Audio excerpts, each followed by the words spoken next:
Hello everyone, today we will talk about how to fix or how to solve the problem of Yango. We click on settings, then we click on apps, default apps, app settings. In this list you will search about the application of Yango and you will click here. Then in this page of app info you will click on first stop and you will click OK. Here you will enter to the window of storage. Then you will click on clear cache.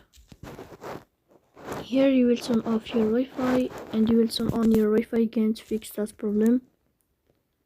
So that's all. Don't forget to support us by like and subscribe. See you next time and thank you for your watching and your attention.